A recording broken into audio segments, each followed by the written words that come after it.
Hello and welcome. This is April feedback session. I wanted to say March, but no. Oh my God, already April. April is finishing up. Almost, of course. Yeah, how many days? 5 days. Yeah, so this is April's feedback session, and we will start right away because I can see that I opened so many of your works, and yeah, great. That means that you are working, and which is can't be happier. Shares. Wait a second. Yes, let's share screen. Working hard. Yeah. I have Magnolia here.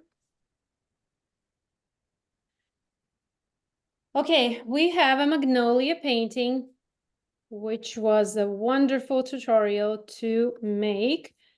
And let's zoom in closer. Okay, first what got my attention here is that this leaf can go a little bit darker, and now is the point in your magnolia that you can build contrast to make it even more realistic and more three-dimensional. When you will add contrast, like for example here, a little bit of here, then maybe here, then it will even become more three-dimensional. When it's almost the finishing part, giving a little bit more of contrast, it will give more depth. It will give this pop-up effect that something is popping out of a flat surface. But everything else, the smoothness, the details are amazing. This part can go a little bit darker. Now you have them in the same tonal value, but here you can go a little bit darker, then it will appear more rounder. Stem is super detailed, and this part maybe can go a little bit darker, as we can see right here. And yeah, I think it's amazing. You did a really nice job with smooth surface and light. Light is perfect. I would add more contrast to the shadow. Okay. Let's move on to next one. We have anemone. We have anemone. A little bit move it. So we have anemone leaves, anemone flower in the process and leaves. Here, maybe contrast went a little bit too far, but this was a really eye tangling, I don't know, brush tangling tutorial, because there's so many leaves and you need to follow which one goes where are they intersecting each other. So yeah, this is a really advanced painting project, but you still manage to do the crispness of the leaves.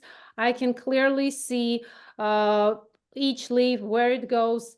Maybe a little bit too much of contrast, and not that would be a good thing, a lot of and very intense contrast, but I can see that you achieve that contrast with very saturated watercolor mixes, and that gives this a little bit I think I did too many layers.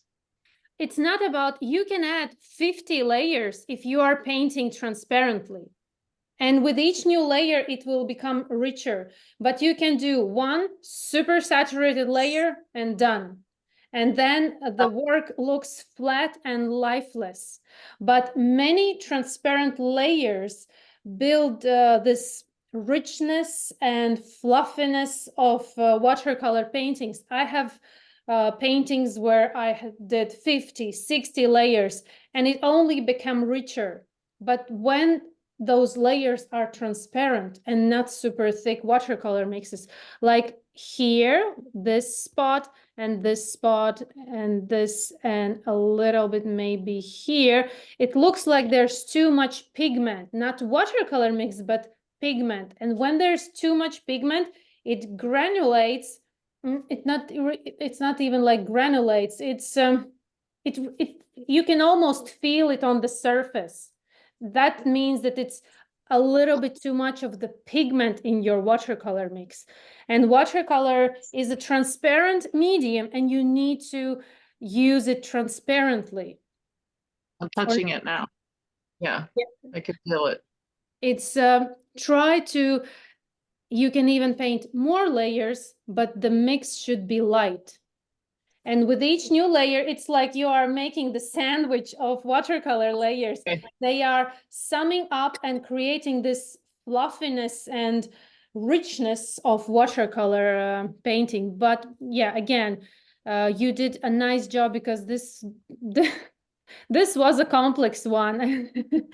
And It was like, yeah, I can imagine. The same was with me. And we started this in a Zoom session, and I was like halfway that Zoom session, oh my God, what kind of subject did I pick? That happens sometimes. When you look at the photo, you think one, and you think that it's gonna be okay. Yeah, it's maybe a little bit complex, but we will manage. And as you start to paint, you start to notice those details. And as I say, the more you look, the more you start to see, and then like, boom. yeah, yeah. And yeah, I would continue. But it was great. It was great practice. It Of was, course, yeah, it's all about process. It's all about learning something. You definitely learn, I think, observation. You learn precision of fine brush strokes, and it's not about the result. I'm not like a judge in the exhibition that you are all sending me work for an exhibition. No, I'm like your teacher, and I'm helping you evolve. So there's no such thing as bad result. There's no such thing as, oh, I shouldn't have started it. No, everything is great. Everything is great. thank you. Then let's move to the next one. We have a graphite study of Apple, and this student is starting her journey here on Patreon, and she starts from basics, which is amazing. I always suggest, no matter at which level you are, and if you picked, for example, a new teacher, better to go to basics to get to know teacher, to get to know teachers' techniques and other stuff. Then you will slowly build up, and no matter at which level. And one thing I want to say, that it's really good, but be careful with outlining. That's the thing we are talking very often here, and I'm repeating that. When you have a nice shadow, like here, cast shadow, you don't need to separate subject with the line. Or for example, if you have multiple leaves, each leaf will be separated with dark lines. Those dark lines are making this apple flat, because that dark line indicates that that's where the subject stops. For example, if that is a crisp edge of flower petal, and we see that crisp line in the reference photo, yes, you can do that. But apple is round, and it doesn't end the way we look here. We look at the apple, we see this edge, and if there is a line, our eye understands that that's it. That's where this apple ends. But in reality, we know with mind, we understand that apple is round, and there's no finishing edge. So this dark line, try to avoid those dark lines. I know that many want to outline and make it more crisper, but in reality, it's not helping. It's even making it not look so three-dimensional. The same here. You shouldn't be apple, it goes away from our eyesight, and this line is indicating, no, it's stopping there. It's not going away somewhere. The same is with the light area, like here, you don't need to outline. You would slowly build up those from shadow to halftones and to light, and light will automatically appear because you just left a blank space and not with outlining, okay? But I love details. I love especially this one. It looks more geometrical, more robust with those shadows, but it's really looks nice. Then cast shadow can go way darker because cast shadow is one of the darkest spots. And also reflected light area needs to go, this one here, needs to go a little bit darker because reflected light area can't be in the same light tonal value as the light here. It will always be a little bit darker. It is lighter than shadow, but it's darker than the lightest part here. And I love details. I love the details of the stem. And yeah, the thing with outlining, the thing with you can build more darkness in the shadow. Like here, you did really nice. Here you could also go a little bit darker. Okay. Then we have here, I have work from one student. She started here. This is the first attempt, and this is the second one. It's always nice to, if you take, for example, something basic, you did it once, then you learn something, and you can do it again after maybe a week or a month, and you will see even from that one how you are changing in the short period of time. So let's do the feedback to the second one.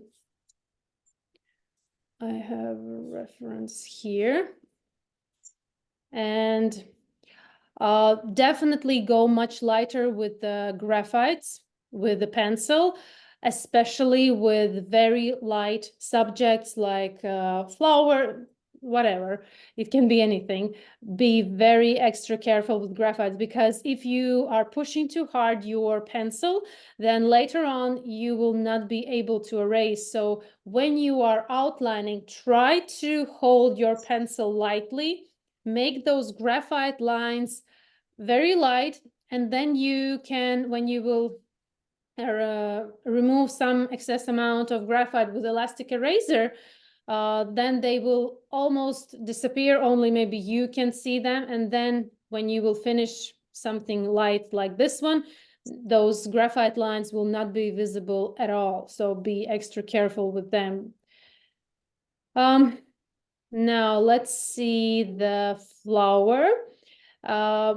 These petals, when they go towards the center here, it also, these white edges become darker because they go inside, away from light source.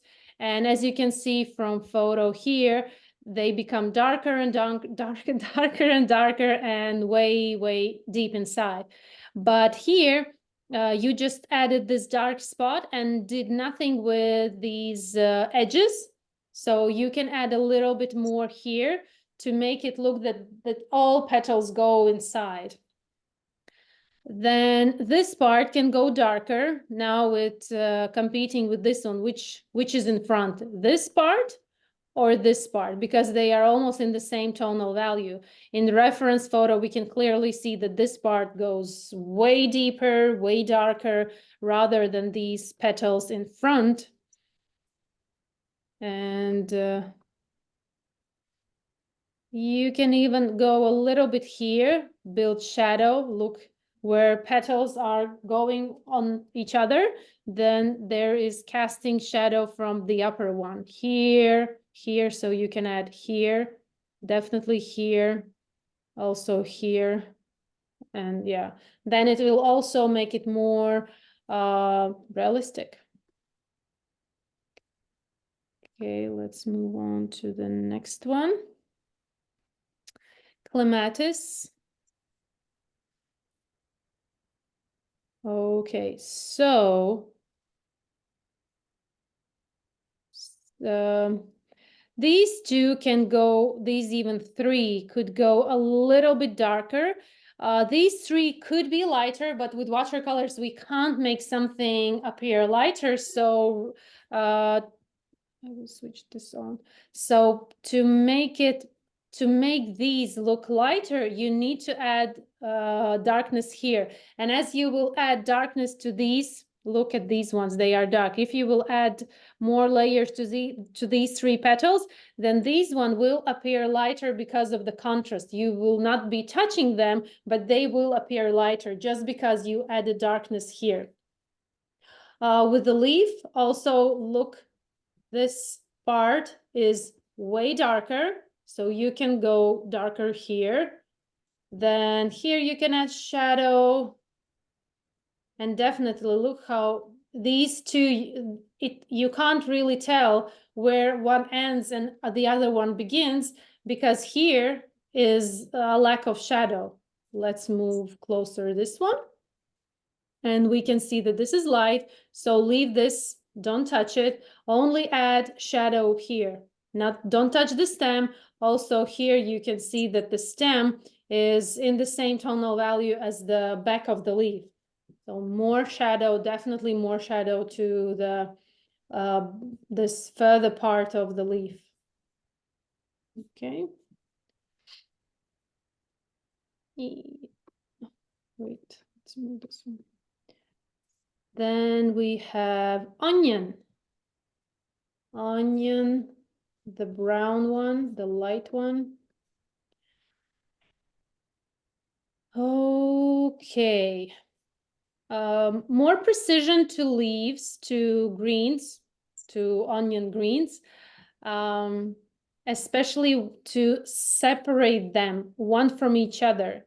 Look here, we can clearly see where these greens are getting together and casting shadow, like this leaf is casting shadow on this one. So we are again separating, not with dark line, you didn't add a dark line, not the point here, but we need to add a little bit more darkness, and then it will look more realistic and more detailed. You same work, you can continue, no need to like start again. You can use this practice and practice more on it. Take your finest brush, for example, if you have perlin green, which is more bluish green, and this looks more bluish, add a little bit of sap green if you have, and add those finer brush strokes, especially like here. You started here, but you could add a little bit more. It's a matter of layers and precision. You can definitely do more for these greens. And for the onion, I would add a little bit more precision here, and on this is like old part of the onion skin, and it crumbles, and there's lots of little folds. So also take your finest brush, darker watercolor mix of the onion, and do those very fine lines, which will indicate that there are some kind of lots of little old folds of onion skin. Okay, now is the time, like you are at the stage that this onion could get more details, definitely. Then we have basic leaf practice. And okay, let's have a look. This lower part, if we compare also here, it's curved and it goes like down to the leaf stem, and all this area is in the shadow. Like in your case, in the shadow, and then this one is in the light. So this part also needs to be in the shadow, like all these, all this bottom part. Okay, because it goes, everything goes, not like just this part goes and this stays in the light. Then I like the detailing, and you did quite a lot of work with studying these shadows. Here maybe look how this goes in the shadow, and also these leaf veins that are in the shadow, they also become slightly darker because the veins go also into the shadow area. Like here, they are so visibly light. I would add a little bit some graphite layer to make them a little bit calmer, to indicate that they are also, these veins are also in the shadow. And yeah, I like the precision. This is shadow, and Oh, this could be lighter because this part is in the light. Yeah, and here shadow, look how it's this leaf is like doing a leaf is like a meditation because you need to like go way into the studying these shadows and how they are acting, like, yeah, missing here, missing here, and here. You can continue with this leaf. It's just a matter, like right now I'm taking your work and reference photo, putting side by side and looking the same to anyone here and who is listening. When you are working and you think that I don't know what to do, like I'm stuck, I think I'm finished, but it doesn't look quite as finished, so I don't know what to do. So you take a photo of your work, better during daylight, and then put it side by side on computer screen with reference photo, and then you can take a look at it from different perspective, sometimes even turning around, like you can completely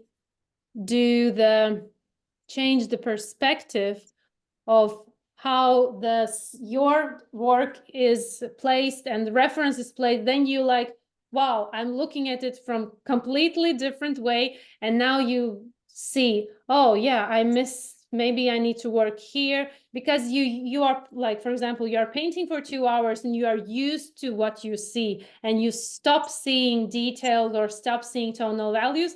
Then you can take a break to turn around your work and look from different perspective. Okay, let's move it back. I think there was also a green part.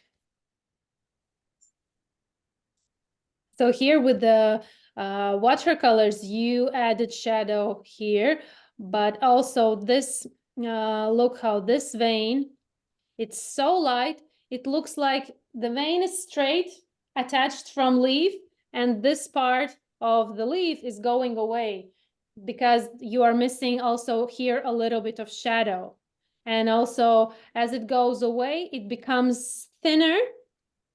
So these little details make a difference. Also, the graphite looks, you put more effort in graphite study. It looked more worked through, but this one looks like you did in a hurry. Maybe I'm wrong, but it looks like you slightly wanted to finish faster. So more shadow here, definitely.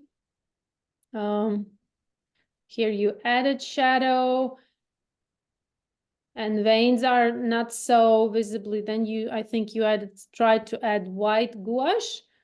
Yeah, you can try to add white gouache and see if it works for you. I quite see that for my taste, gouache is quite often messing things and not look so natural. But again, it's a matter of, you can try and maybe you are happy with the result. That's completely your journey. So I would study this leaf a little bit more, make this part of the vein thinner, add shadow here, a little bit here. Yeah, it's a matter of working a little bit further with this practice. Then I will not give feedback for this one. I try to remind you how you need to take photos of your work. So first of all, this is I think you sent in a really small size, and it's hard for me to tell anything from this photo because it's sent to me in really small size. And also, like, I will show you, I will stop share. And so this is your work. You place it on the table. Take your phone, place it right above your work, not like this, not like this, not like this, but like this. So all the screen on the phone is filled with your entire work, not from the side, not from far away, but right above your work, straight, the parallel to your work, and then it will be perfect, super quality, and I can easily give you feedback because I will see what is on the screen. Now, first of all, this This is really, this was the actual size of the photo file you sent me, and it's really small. I can't tell anything. But what I can tell you is that you did a really nice leaf study page, and this is amazing to do these circles of color mixes, write down notes, do different leaves on one page. Then you will see that you have different, you need to mix different greens, and this is a really nice practice, that I can tell you. And the same was with the other photo. Again, it was in a small size, and if I just zoom it, everything becomes super blurry. But what I can see from this photo, that you did these shadows good, and I can see nice veins. Maybe this leaf needs a little bit more shadow. Where was this clematis? So here we have, you see this, if we zoom in a little bit further, look, this part, this leaf is darker, this one is light, then these petals are dark, contrasty. This one can go a little bit also. You see that this one is darker. So a little bit more darkness here. That's what I see from your photo. But maybe next time, if you can, try to send in original size of your photo. Don't compress it, don't make it smaller. Then it will appear crisp and everything understandable. Then we have a landscape. And I will tell you, this is a very advanced landscape. Wow.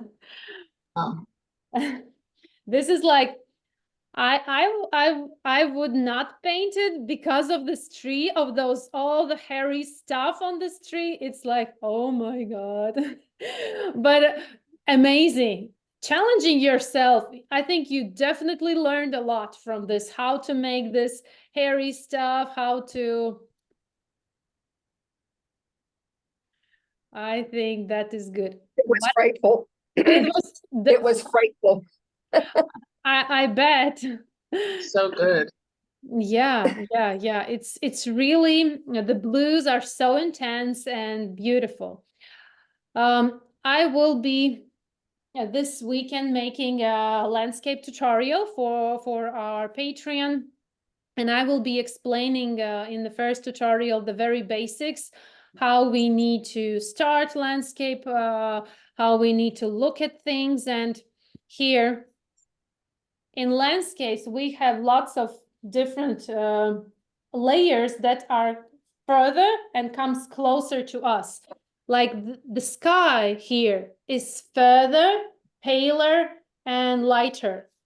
And in your case, they are in the same color as water. And you can't really tell where is water and where is sky. They are in the same color tone.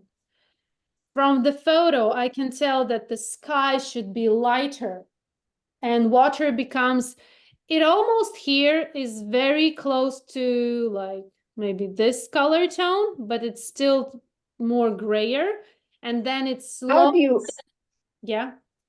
how do you get a lighter blue? I mean, I even tried to add white to it. No, it will not help. You just dilute it It with didn't. water. You dilute it with water until it's so pale. You just, like here, it's a super pale mix of, I would take ultramarine blue with even a very small touch of maybe even yellow, because there's somewhere a sun and it doesn't quite look, it looks warmer blue rather than this blue. If I would compare this blue to this one, then this looks warmer, because I think because the sun is there somewhere and it's making the sky more like, it's like very, very light turquoise blue. And I would start with very pale wash of super thin, diluted with water blue. First, I would apply that. Then I would apply water. Then those very pale background trees and this tree. You shouldn't add those super dark lines, like it's somewhere in the back. It's visible, it's lighter than the trees behind. You can, yeah, it's you. When you look at the landscape with watercolors, before starting, you need to plan what you will paint first, where you need to keep light. When you, for example, add a very light wash of blue, then you go with a paper towel and dump out the blues from this area to leave the space for the tree. You need to really, landscapes need to really plan how you are building those layers and coming closer. But still, this tree and this how it's reflecting, and here you can add a layer here to make it look that it's in the water. No, it's not in the water, that it's reflecting. If we compare this to this, then this is lighter and this is darker. Here I would tell that even this looks lighter than the upper part. So I would go here with some layer of green with blue. This like pond lake looks that it's more, the blue color is the reflection of the sky, but in reality, I think it's more to the green, like lakes are. It's not, the blue is from the sky.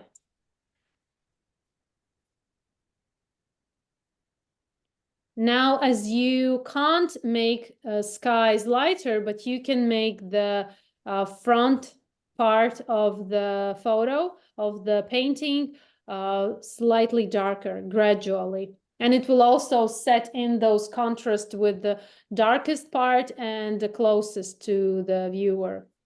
I would add here slightly darker, but again, gradually, like do a very light wash, then another one closer.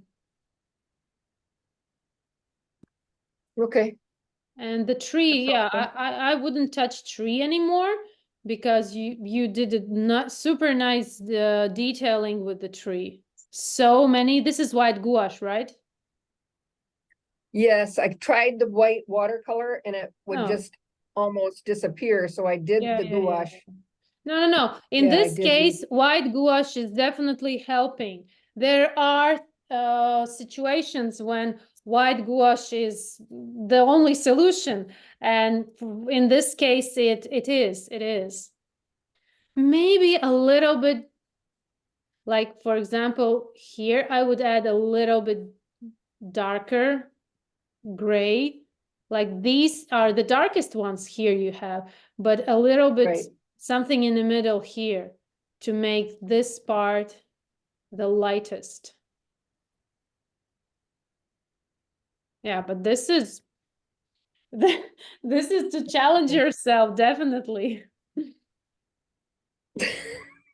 Had to start somewhere, Yeah. and I Oh, was afraid to do so. no, don't be. Don't be. It's again, it's a matter of trying, and you definitely learned a lot. Definitely. Okay, we have a graphite and watercolor orchid. Diana was she started it, then she wanted to abandon it. I said no, continue, and she finished with great result. Super detailed, like amazing detailing, and it looks so three-dimensional.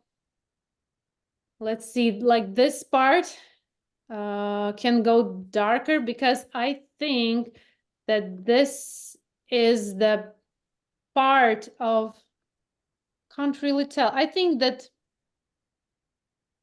it looks like this is the very back side of this upper petal, and this is like the middle part here, as it looks like. I don't think that this is like a middle of this petal. I think it's somewhere in back, because that's why it is darker. And you have it even. I would add here layer of graphite to make it darker, and slightly erase here. Look how light this part is. And also you can erase a little bit here. Look how light this is also. But like, wow, this is so detailed. Your stem is going here. Okay, if you say so. Okay, then maybe a little bit here would be nice to make it darker. Then it will even look more rounder. Like tiny details. This upper part, and then this one. But amazing. Okay. Then we have more onions. What I can tell, more darker, you can go here. Definitely here. Look how dark this one is. And you have them in the same tonal value. This one can go way darker. Then I would add some few layers of green watercolor mix to the greens. Also here to make them more contrasty and separate.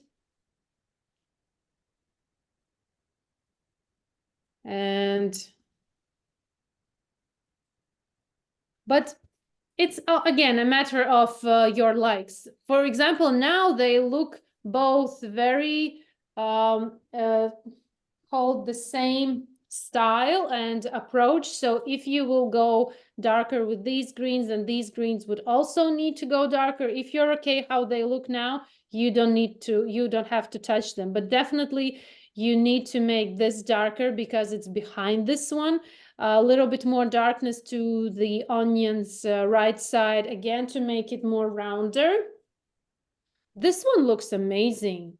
I would not touch it. Maybe, yeah, maybe like I did mention with the first one, those little folded old skin lines, make them more crisper. Like you can make darkness a little bit here and darkness a little bit here. Thank you. And some little crisp lines here where the skin is so like it's almost cracking and folding. Thank you, guys. Thank you for your attention. Yeah, thank you. Yeah, so with leaves, you need to decide on your own. If you are okay how they look, leave them as they are. They are both very calm. Contrast is required in some places, but you can leave leaves greens as they are. Then I didn't get the reference for this tulip. If without reference, it's hard to tell, but what I can see that maybe more gradual transitions from the darkest to light. You have a very intense shadow, but then it's very contrasty, and it ends. There's no this more smoother transitions to this lighter part. Like here you have this area is dark and then it's instantly very light. Also stem, I think in reference photo definitely is more have more of shadow, and you put a lot of effort to flower head, and then it looks like you did few layers with stem and call it done.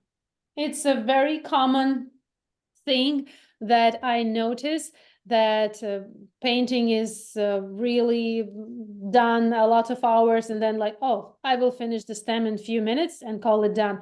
But the thing is that, yeah, this flower is beautifully painted, but the stem is getting my attention. And not just because I'm a teacher, but it's like little flaws are attracting our attention more than a perfectly painted flower. That's how it works. And this stem definitely requires your love as the flower. Then with this leaf, again, it's hard to tell without reference. It looks like maybe it looks strange how it is curved and this side is not curved at all. Maybe I'm mistaken, but it looks like it should be a little bit curved to make it look like it's some kind of movement. A lot of details, super fine brush strokes to flower head, contrasty and light, and beautifully separated petals. So my concern is more about stem, this leaf, and more gradual transitions from shadow to light. Then we have orchid cactus. I have them quite few today because we are working and it's in the process. And you are doing great. Everything looks very even in good way. Like it's not jumping, all three jumping in different tonal values, but they all look cohesive and nice in this stage. So continue the good work. Don't rush things. And I'm so you know that this orchid cactus is intentionally painted so slow. And I already received a lot of messages from you that you are surprised how patient you are with this flower, because those tutorials are coming out with big gaps, and you between that you're working on different projects and you give time, effort, and slowly approach this work. It's how any botanical painting should be approached, or realistic painting, with slow process, because in the slow process you're so focused and so patient with your work, and realistic painting requires a lot of patience. So continue the good work, continue calmly painting further, and soon I will upload next part where we will work on the green, yeah, on the stems, and a little bit more on flowers. Oh, here's another one. The same here. They look, again, even in good way, that all the contrast, lights are amazing, smoothness of petals, amazing. And as I'm mentioning in tutorial, I'm not quite sure how I will finish these stems, but I think like 90% that I will be using white gouache. Also, some anterns are left unpainted. So this is the case when there's so many little anterns and stamens, so that white gouache can help us. But leaving these little gaps will make the white gouache more brighter. If we would apply white gouache on super dark area, then we would not like need to leave like a little chunk of gouache, and that wouldn't look nice. We also need to paint gouache lightly, so it's not sticking out of the paper or looks more heavy on paper. So it's also a matter of accuracy. And beautifully separated petals, again, smoothness and tonal values are amazing. Also need to wait for next part and continue. I had somewhere else. Here's another one. It looks like you can, if you did the last tutorial of this orchid, and I think you need a little bit more of layers here and there, like here, and I think we went a little bit further for like this stage. Carefully add more, especially like look here. And then also here is the darker area, and be patient, be accurate. Don't try to rush here anything. So I would suggest you to watch again the last part and do a little bit more of layering here on the petals before going to the next one. Then there was another one. Then we have another one here. Light is good. Light is good, great. Keep it that way. Don't try to overpaint it. Yeah, you need to wait for next part. Maybe like careful with this one. This part. How I can tell you. So basically now, as I zoom in, zoom out, it looks like there's some kind of some petals, oh sorry, are broken, and that this one is causing that damage because your lines don't appear straight as they start here and they continue here, especially this one. Like, let's zoom in closer, this one. So basically this line goes and even it's behind, but it still connects to this area. And in your case, it looks like it goes, look, it goes and it doesn't connect. The same here. You are missing some details here. I would suggest to like carefully, calmly add darkness here so it appears that these petals are connecting, that they are straight.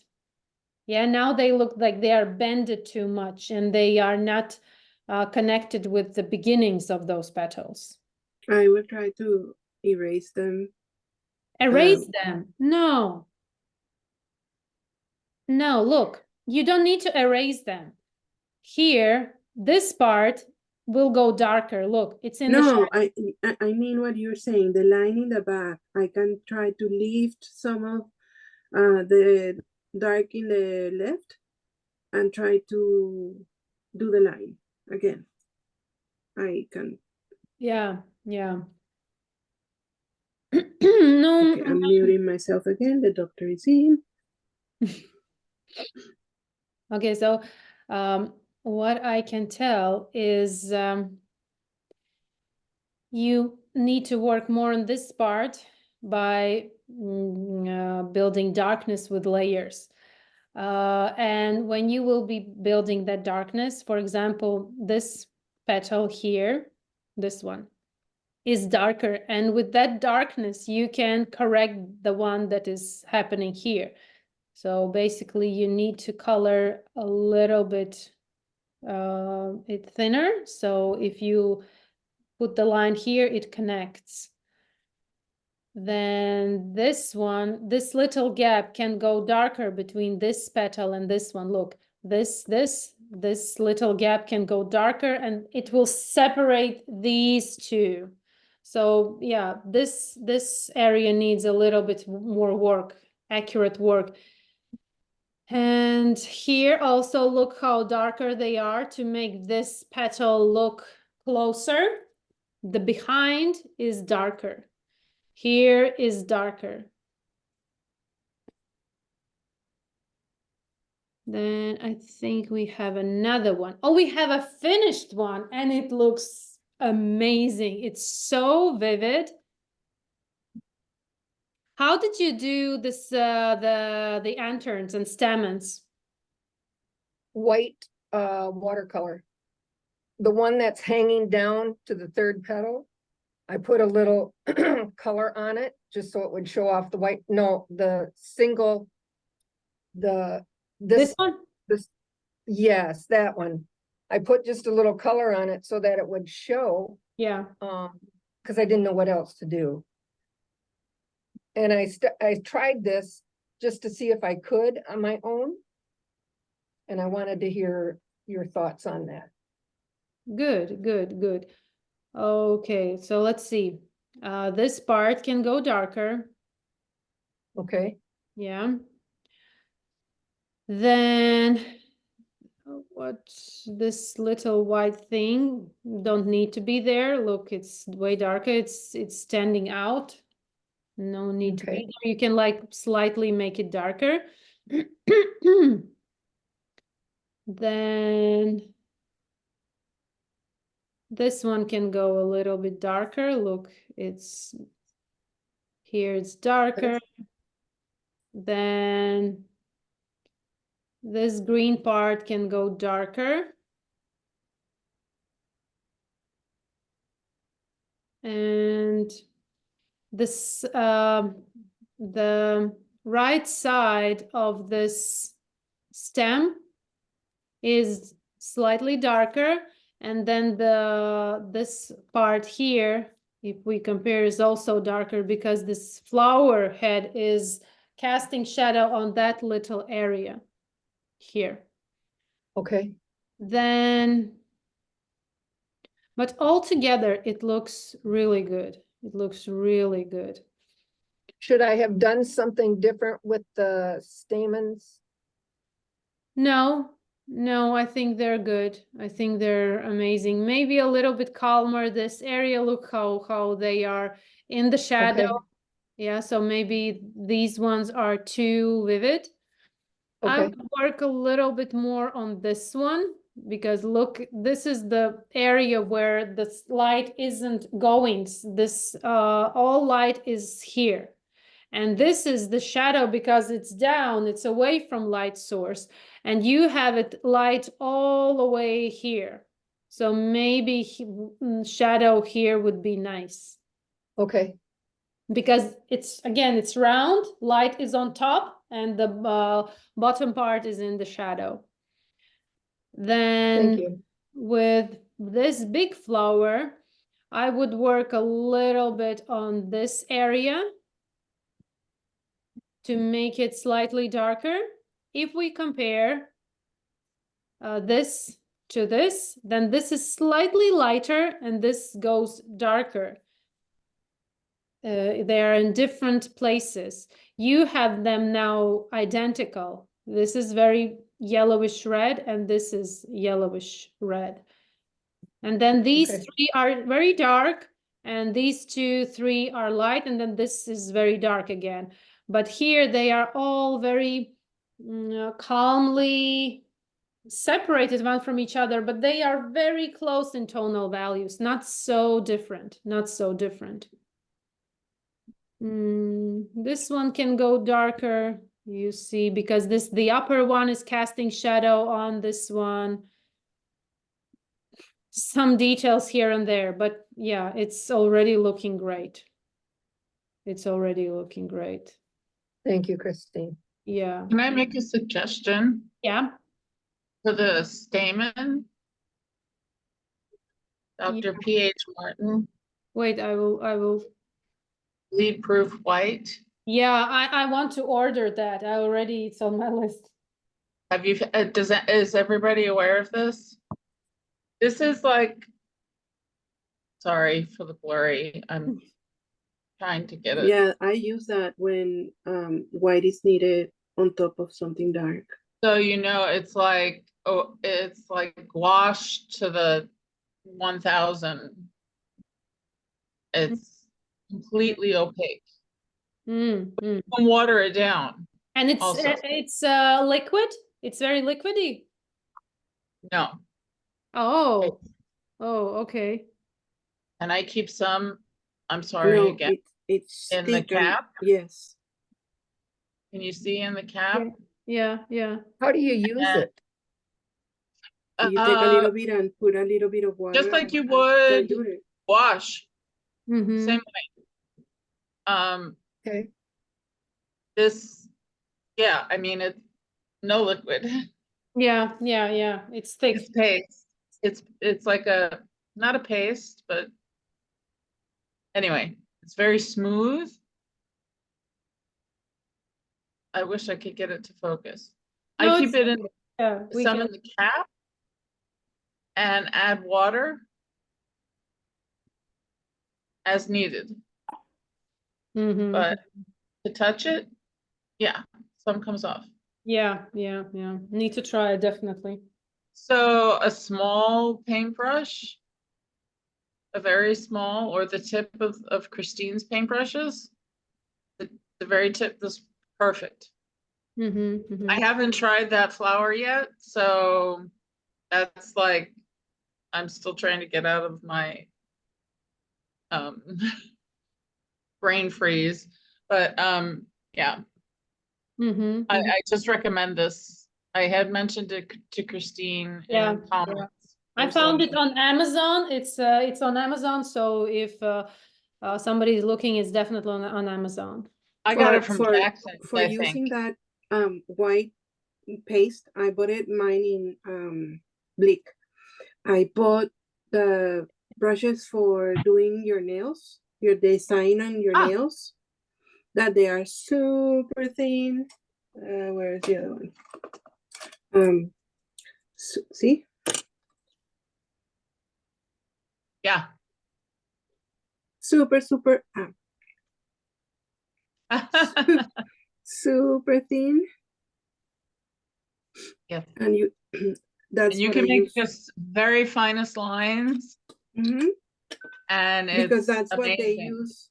The Chinese ladies use these for drawing on your nails. Yeah. I'm here. Before I used to, for things like that, I used to use the either wax or the stuff you peel off after it dries. Mm-hmm. This is way better. Yeah, need to try that. Thank you. So I think I have another one of this one, maybe not. Okay. Then we have another onion.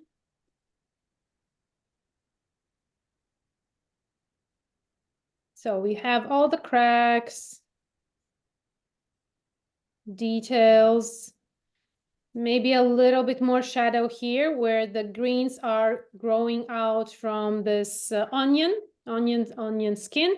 And here is a little bit of shadow. You can definitely add it here and it will look more three-dimensional. Then I want to push you a little bit further with these leaves. So they look amazing. Don't get me wrong. And I know that I can push you and you can go further. So to make these leaves look, they are also three-dimensional and they're not completely round, but they are also not flat. We all have seen greens from onion and they have a volume. So in your case, I would add, for example, let's have a closer look at this one, like you have it here. So if you look carefully, you will notice that here is the shadow on this part. And that shadow is not going straight to the very edge, and it makes appear this green more with volume. In your case, you started here and then you stopped here, and it looks flat because it's completely even here. So a little bit of shadow here. The same as with this one. You could add a little bit more shadow and it will look more rounder. Then this one also have a shadow on the right and the left side is lighter. So you could add here. This is called, I can push you a little bit further, and I know that you can go further. So never everyone hears at their own stage, and I will always make suggestion, no matter how perfect you are, sorry, but I really like your work, and we can always, with each new work, go further, push ourselves further. So I would work, onion is perfect, maybe some little more cracks, folds, and these little things you can add, but it's already very good. Like shadow here where the greens are growing out, and look for more tonal values on the greens, okay? Then we have a strawberry. So tasty. So good. And it looks so good, really. Why it's not making smaller. Okay. I like, although in the reference photo, it doesn't appear so light, but I like how it looks. And in the beginning, we were talking about those, the apple ones, those graphite apples had that outline dark, and that made that apple flat. Here with the strawberry, this is called the disappearing edge. When there is the subject that goes beyond our eyesight here on paper, but this disappearing edge without any dark line makes it appear round, and our eyes understand that it's not finishing there, that it continues even though we don't see where it continues, but it makes our eye understand that this strawberry is round. There's something going on away from our eyesight. But if here would be a dark edge, a dark line, then it would make this strawberry flat, and it stops there where that dark line is. And as I said, in the reference, it's darker here, but I like how it looks. So it's again a matter of, if you like, that's okay. This is your style. And there are styles of botanical painting where the subjects are much lighter than reference. So if you're happy how it looks, I like it how it looks. I would not go darker. I like how light it looks, and it's the freshness and fluffiness. Maybe like these are too bright here, like these few dots, they stand out because the majority of light is on this side, and then something 1, 2, 3, 4 are light there, and it looks a little bit odd. So just a few layers, not layers, one layer would do the thing to make these 4 dots a little bit calmer. About leaves, about the leaves. I would wanted to make this part slightly darker because it's kind of can't tell this leaf, but what is this? Is this another leaf, or is this on top of this leaf? Because it's much lighter, but in the reference we can see that this is the leaf is casting shadow on strawberry, and it's darker. I would definitely go this area darker and gradually from there to here. And the same is here. These leaves are casting shadow on this part. It's the strawberry goes up, it's there, and leaves are casting shadow on this top part of the strawberry everywhere. Starting from here, then it goes like here. You have it almost everything light. I would do a little bit more here. I would not touch this beautiful light, but I would add contrast here. And even with contrast here, it will even make more pop from the paper surface. Then the thing with this leaf. In the photo, it's blurry because it's further from us. Now, in your painting, it's the same crispness as the front leaves. And it's also competing. Is this the front leaf or is this the back leaf? How it is turned away from us, towards us. It's not quite clear with these 1, 2, 3, 4 leaves. Who are in front? Are they all in front? In the photo, I can tell that this leaf and this leaf are the lightest ones. This is darker, and this is darker, and it's not so crisp in terms of details. Like this vein can go darker and calmer. We can't tell how light this vein is, but in your painting, it looks super light, and it's asking for attention that it shouldn't get.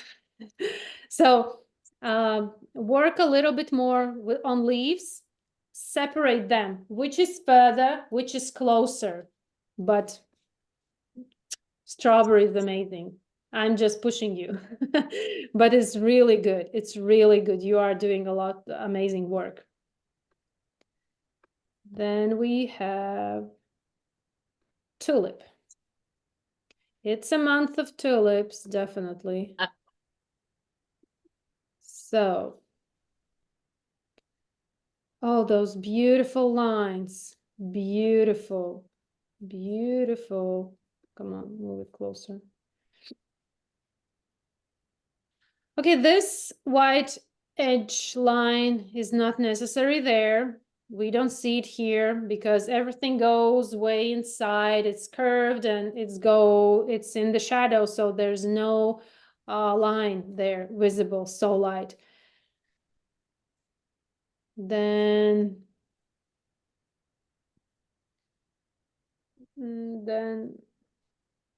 like these, maybe here a little bit, look at this shadow part and it goes way up. So you could add a little bit more here. Then the greens here, look at this shadow part, the very part where flower head connects to the stem. Leaf is done wonderfully. Maybe you could add a little bit more thicker. This edge that we see is curved, the front side of the leaf. It's a little bit thicker, and yeah, you could also make it a little bit thicker. And with this little edge, it looks rounder, and yours, the lack of this edge looks a little bit more flat. But tulip is done amazing. Maybe this one can go a little bit in the shadow. Yeah, but I don't have anything to add. Amazing, amazing work. Strawberry, juicy chocolate strawberry. Okay, shadow on the bottom part. Look, it goes under and it's in the shadow. More work on leaves. This one is the darkest one. Look how dark it is here. Also here, look how dark it is here. Then look at this one. It's completely in the shadow. So a little bit more work on leaves, definitely. Chocolate is juicy, amazing, and I think you don't need to add anything there. But strawberry, like this lower part, and this one, look, all this part, almost everything is in the shadow. It's light is coming from right side, and here's also chocolate on top, so this part is almost in the shadow. Yours is completely in the light, and it looks a little bit awkward where it is. Is this like a flat strawberry? So work a little bit more on contrast on the strawberry and on the leaves. Chocolate is juicy, very, very, very realistic, tasty. Then we have another clematis. And very similar as I was talking with the shadow here, more shadow here. This looks good. A little bit more shadow on the stem. Look how dark this one is. And a little bit here. This petal and this petal can go a little bit darker. This is good. These are also great. I would add shadow here, here, and here, and the stems. Wonderfully detailed, beautiful. Then onions. Where are onions? Where are the here they are. Okay, onions, wonderful. I like how different these greens look because those are different onions, and greens should be different because we also see in the reference these greens are more yellowish greens and these are more to the blue side greens, and they look different in your painting, which is amazing. This red one has wonderful contrast and shadows, but this one needs more. Definitely here, the lower part can go darker. with these greens, look how they are separated here with shadow. You don't have shadow, so here to separate these ones, and a little bit more shadow here where the greens are coming out. And it would be nice that you would add this curve, but now you can only make it bigger, but it will look awkward because look, these greens are growing out from this onion and the direction is towards the inner part of onion. You have it here straight, so it looks like they are coming from the ground, not from onion. So be careful with outline, the direction of, and think like flower head is on the stem, it grows from the stem, so it can't be somewhere else. The same with these greens, they are coming from that onion. Yes, they are going straight up, but we see from this curve that they are coming from inside, not straight. Okay, then we have anemone, where it was here. Now your anemone is lacking of contrast. Like in the first anemone, the contrast maybe was a little bit too much. Now you can go more with contrast. Light is okay. Crispness of leaves are also great, but you can build up. Like definitely can go darker here. Look, all this area is way darker. This is way darker. And this part of the flower is a little bit darker. Do it gradually, so don't lose the lightness of that flower, but more work on leaves. I know it was tiring, and I know I bet you are tired from those leaves, but a little bit more contrast would be make them more realistic and separate which is closer, which is further. So now like this corner they are so in the same tonal value. But if I compare with this corner, we see that this is the lightest one, then there's in the middle and more darker behind. Yeah, also here, look how dark it is. And when you are adding shadow, you don't need to add brown or black to your mix. The same greens, you just paint more layers.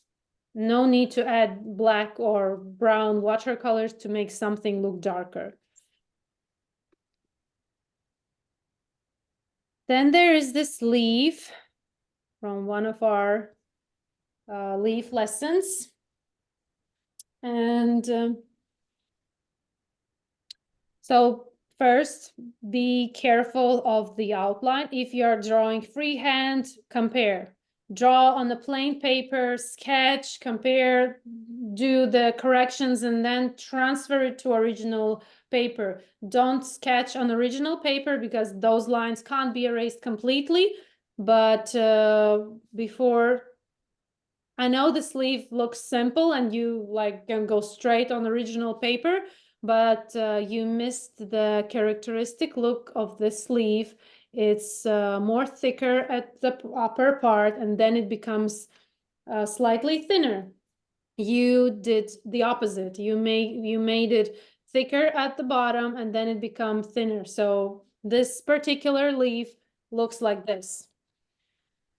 Okay, about the work of the leaf, light is wonderful, contrast here is wonderful, and maybe a little bit more look. It's slightly curved, and it's shadow here, so shadow here would be also nice. Yeah, darkness here is good, maybe a little bit more, but it looks great. I like that dark line of shadow behind the vein. It looks amazing. Sorry, 1 minute.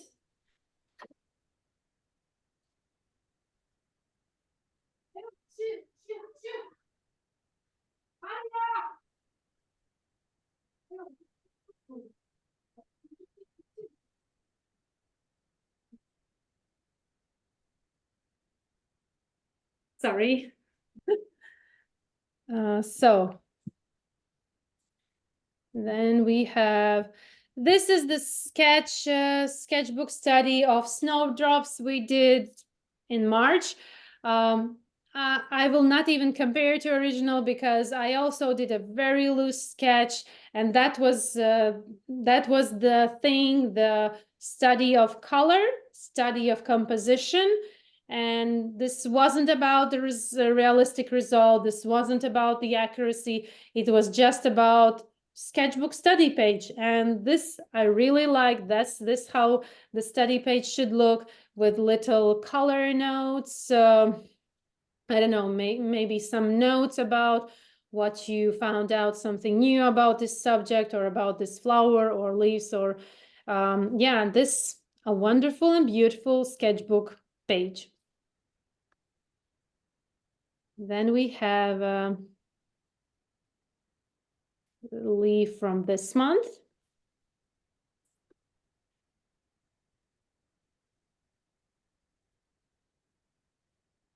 Okay. So maybe a little bit missed how this middle part is going. Look, it goes way, and it goes till the end. Yours looks like it stopped here and then something else came in front. Then here it was the tricky part. It was darker here and then it became slightly lighter. So this could be a little bit darker. Nice here. And then this could be a little bit lighter, but again, it's harder to make something lighter. So, but I like the detailing and different areas of light and tonal values.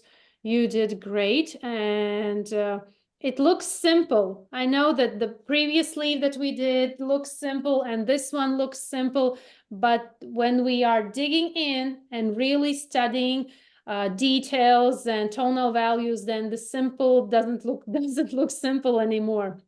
That's why we with these leaf lessons we are starting from basics and building up slowly. Yeah, it looks really good. So maybe this part can be a little bit lighter because it's curved towards the light. Yeah, wonderful. Then, oh, I have another one straight here. Come back. And you also did the stem, wonderful. Also here, this little part would be a little bit lighter, but all the details and light, and it looks so in movement, which is amazing. And the main thing about this sleeve was to make it look that there are curves and it's slightly twisted. So you did, and it looks that it's moving. It's not flat. It has different tonal values, beautiful, shiny light. Wonderful. Like your color notes, really like them. Okay, then we have another onion, lots of onions. So I guess you are missing veggies. So you want to paint me more of veggies. The one onion came out and everybody dig into the onion. Great. So more veggies to come. Okay, I got you. So onion looks so realistic and good, crispy, and the skin looks like it should be. Light is there. The skin looks like, yeah, all these little folds and cracks and separation and contrast with leaves. Maybe like I can push you a little bit further with this onion. You did good with contrast, and be more accurate with the edges. Like it's hard to tell from the photo, but it looks like a little bit blurry edge, but this has a very crisp edge. So pay more attention how you are painting and how you are holding brush when you are at the very edge. If you know that you tend to go over the edge, I know that I do that, then when I'm outlining my transfer, I'm making my outline slightly smaller in case I will go over the edge. I have space to make that edge more correct, more crisp. And if we do the outline as it is, especially with stems, then we can finish with thicker looking stem just because we know that we go over the edge and then we start to correct it and then stem becomes more thicker. The same with these leaves. It looks like with this one you started to correct it and then it's got thicker in the middle.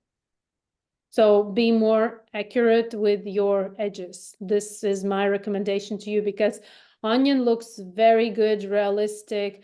And this one is so smooth, but this one isn't smooth. There's some little cracks and skin is almost peeling off and it doesn't look so smooth. So you did the work really good with the skin.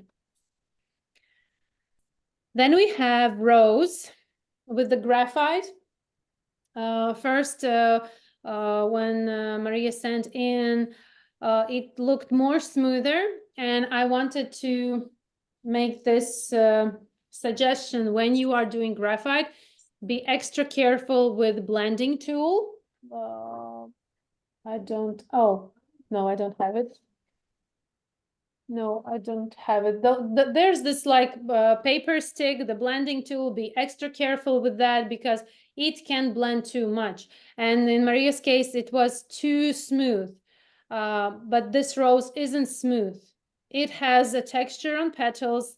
It's very crisp, separated, and this blending tool can go way to smoothing and making that even looking smudged. So what I like to use is a synthetic brush, and it's smooth, but not so intense. I would even would like to have more crispness here and there, but she fixed some issues with the smooth effect and it become more crisper. What I would do with the razor, erase a little bit here. Definitely this one can go lighter. This one can go lighter. Look how light this one is. Then this can go lighter. This is good, good, good, good, good, good. This one can go a little bit lighter. So you now can work with the razor. The beauty of graphites, you can always take a razor and erase. Only, of course, if you are using colored pencils, then it will not do the thing. But if you are doing everything with graphite, amazing way to learn that you can correct your mistakes.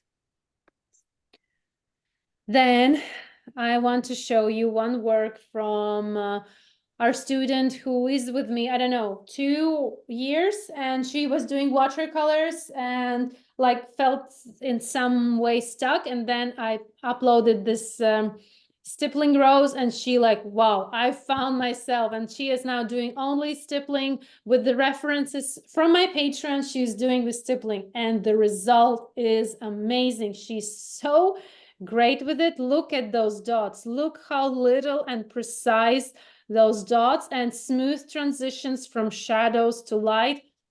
This is amazing work. I don't have anything to add here because it looks so realistic and this is done only with dots. And to remind you, try different techniques, try different mediums. You never know. You just never know. Try different teachers. We all are amazing. There's so amazing teachers out there, and you never know which technique will suit you the most. Like, I'm super grateful and happy that you are here, but like, I want you also to find your way. Like with this lady, she was trying watercolors and wasn't quite happy, but then wow, the stippling, yay! And now she's stippling away. All the tutorials of the references are done now with stippling. Amazing. Then we have something different here. cool. Then yeah, something completely different. First thing, definitely can go darker with background. The more darker you will go, the more those spoons will and forks will come out. But also they need a little bit more darkness. For example, these forks, look, they are much darker than the spoons behind. And here they are almost blending together because the forks are light and the spoons are light. So these forks can go darker. Like this brown here, look, this brown here is the same brown here. This brown, the same brown here. Also, this handle of fork, here it is darker. Look, you can separate. Now you can't really tell which goes where. This one is darker. Look, this one can go darker because spoon is on top of this fork, but in your case, it looks like fork is on top of the spoon. These things can go darker. Like you are somewhere in the middle. This is a complex work. It's not easy, but you are somewhere in the middle. Work more on how to separate. The same as we do with the leaves, with flower petals. We are separating one from each other with a shadow. So this is the same. Like, don't think that these are forks and spoon, that there's something different about that.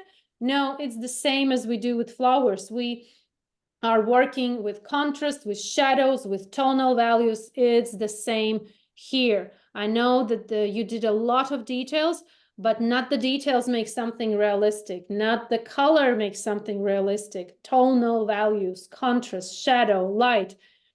Like this one, look how dark it is. And it can go darker. You don't need to touch lighter stuff. You need to touch more with the darker stuff. Then with these ones, oh, these ones look amazing, like super realistic. Maybe a little bit more darker can go these handles. Not this one, but these two can go a little bit darker. But it's a matter, like this one looks more finished than the previous one. And with these cast shadow, they are very dark when they are the closest to the subject, which is creating this cast shadow. But then this shadow blurs. It blurs out. And to make it so crisp, it looks a little bit awkward. It looks a little bit awkward. To make this, of course, now you can't really do that, but next time when you will be painting something with shadow, remember that shadow is not so crisp. There are times when shadow is super crisp. It's when we are in the bright sunlight and the sun is shining straight on the subject, and then the edge of the shadow is super crisp. But here it's not the case, and majority of time it's not the case. Shadow is finishing very gradually, becomes blurry and completely blends into the light. Okay, this is for the next time, not this time. Yay, another onion! Let's go. Amazing. So I got your point. Okay. Okay. Now this can go darker. This can go darker. This part on the top, look here. Look here, this little top part is in the shadow here, you see? You can also do the shadow here. Then this part shadow. Then careful separation here. And more crisper red edge here. Yeah, and this one. Like this one can go darker. Just build a little bit more of contrast here and there. Tiny details, tiny details. One step at a time in your learning process and in your learning journey. Just look for more contrast. Then we have anemone. Okay, where it was here. Also, a lack of contrast. You can go look at this part. It's in the shadow. The ones that are closest to us are the lightest ones. Yes, that's how they look here. And then everything behind is away from light, very far, completely in the shadow, blocked from light. The same here. Look at this. The curve of the sleeve is completely making this lower part be in the shadow. No light there, completely blank from light, definitely in the shadow. This one, look at this one, and look at this one. Dark, light. You need to make it dark because it's behind. What I can say that your flower is perfect. It's so smooth and fluffy and not overworked. Like maybe a little bit more shadow here. Look, they are beautifully separated. This shadow separates flower head from these leaves. And in your case, they're almost blending together. So a little bit shadow would be perfect. So your assignment is to work a little bit more on contrast. And that's it. Wonderfully done, anemone. Then we have strawberry. And I couldn't get the reference of the strawberry. But it looks amazing. From my opinion, maybe a little bit more shadow here, but careful, don't lose these seeds. They look so realistic here. Like, wow, they are different because, yeah, those seeds are not identical. And the difference, like, they look so realistic here. This shadow inside that little vault where the stem or where the seeds are is also wonderfully done, like these little things where the stem is. Then maybe a little bit more precision with leaves, but as I can tell from the size of your work, it looks very small, and then the precision is harder to achieve. When you have a small or lifelike painting, then it's harder to make something crisp and precise. Then it's like you are just trying to achieve what you can achieve. Yeah, I couldn't find the reference, so I think maybe shadow here would be nice. And again, if it's possible, some precision and how like this area, how it is separated. Is shadow here or maybe shadow there? So this one isn't quite understandable what is going on underneath these leaves. Then I have hosta leaf from our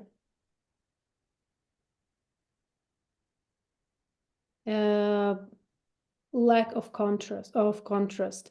Like light is wonderful, details are wonderful, spots are wonderful, and let's go look for the contrast. Like this part, this side of the leaf is curving and folding away, and this one goes straight. So if we zoom in closer, this area needs more separation. Here you have completely, they are blended together.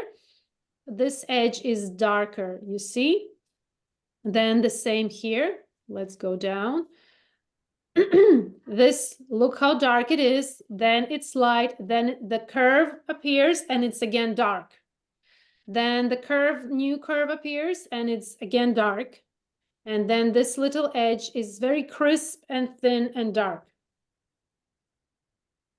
Then here we have also, it's light here, like this is light and then it's dark. It's light compared to this and then it becomes dark. So now you are somewhere more in the middle, done, and a little bit more work on shadows. Like a little bit. Like I can't get the middle. I'm either too dark or too light. This means you never can go too light. It's just a matter of more. No, the anemone, I was. Yeah, yeah. Yeah. There you a little bit overworked, and this one Right. is not finished. Like Right. this one, this little edge is visible here. It's way dark. It's like Yeah. this, and this is the darkest ones here. Need more darkness. Right. Yeah, this can go like you have this area and this area in the same tonal value. But if we make this one and this one, then this is definitely the lighter one and this is the darker one. So you can't make this one lighter, you can make this one darker, and it will do the thing to make it more separate and make the viewer understand that this is the curve, how this leaf is going. Yeah. Yeah. Thanks. Yeah, it's a matter here, it's a matter of more work. Also, like this part, it goes behind and it's darker if we compare with this. You see, it's the difference is very small, but it is there. And Yes. to separate, so this part can go slightly darker, not too much, just one layer of like the very pale gray mix, like you have it Yes. here, do the wash here. Yes. Yes. And that's it. That's it, almost 2 hours. Questions?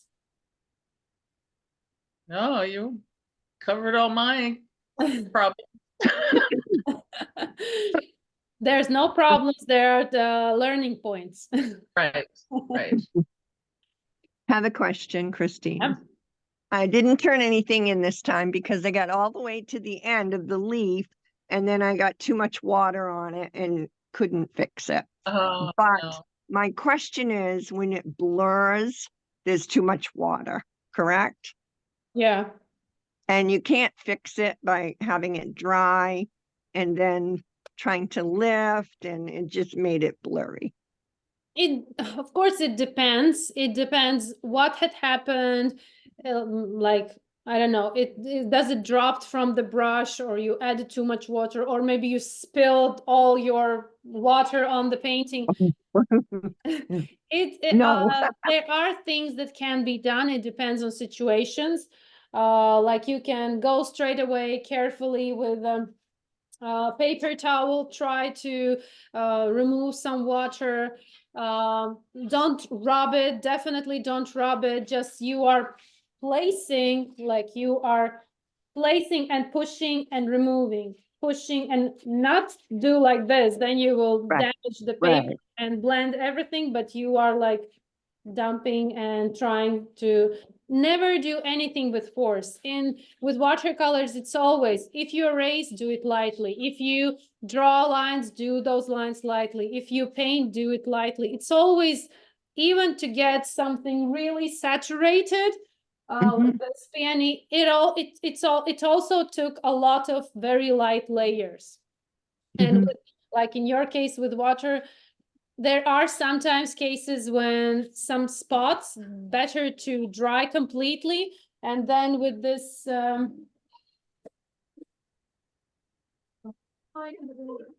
with this magic sponge. Yeah, I tried that. But only when Yeah. it's like 1000% dry. Yeah, I think that was it. I tried to hurry it.